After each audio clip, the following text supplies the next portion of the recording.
جب سارے لوگ پریشان ہوں گے، لوگ ایک پیغمبر کے پاس جائیں گے، حضرت آدم علیہ السلام کے پاس، اس لیے کہ حشر جب قائم ہوگا تو حساب کتاب بہت بعد میں شروع ہوگا.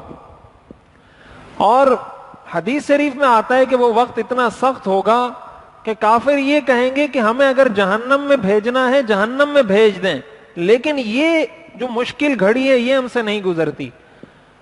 اتنا سخت وقت ہوگا، وہ حساب کتاب سے پہلے کا جو وقت ہے. اور سارے انبیاء، جیسے روایات میں آتا ہے کہ جب لوگ حضرت آدم علیہ السلام کے پاس جائیں گے، پھر حضرت موسیٰ علیہ السلام کے پاس جائیں گے، حضرت ابراہیم علیہ السلام کے پاس جائیں گے، حضرت عیسیٰ علیہ السلام کے پاس، سارے کہیں گے کہ یہ ہمارے بس کی بات نہیں ہے. اور جانے کا مقصد یہ ہوگا کہ وہ یہ درخواست کریں کہ آپ اللہ سے یہ درخواست کر دیں کہ حساب کتاب کا آغاز کر دیا جائے. بس یہ ایک شفاعت ہمارے حق میں کر دیں کہ اللہ حساب کتاب شروع کر دے. سارے پیغمبر کہیں گے یہ ہمارے بس میں نہیں، ہم اللہ کے سامنے یہ نہیں کر سکتے، یہ جرت یہ ہمارے اندر نہیں ہے کہ ہم اللہ کے سامنے اس موقع پر یہ کر سکیں. قرآن کریم نے اس کو بیان کیا جگہ جگہ. یوم یقوم الروح والملائکۃ صفا لا یتکلمون الا من اذن له الرحمن، کہ بات وہی کرے گا جس کو رحمان اجازت دے گا، اور کسی کو اجازت نہیں. من ذا الذی یشفع عنده الا باذنہ، کون ہے جو اس کے سامنے سفارش کرے اس کی اجازت کے بغیر؟ کون ہے؟ قیامت کے دن اللہ فرماتے ہیں کون ہے جو میرے سامنے سفارش کرے؟ سارے جب انبیاء سے پھر کر سارے کہیں گے کہ بھائی محمد صلی اللہ علیہ وسلم کے پاس جائیں اور ان سے کہیں کہ وہ اللہ کے سامنے یہ سفارش کریں کہ حساب اور کتاب کا آغاز کیا جائے.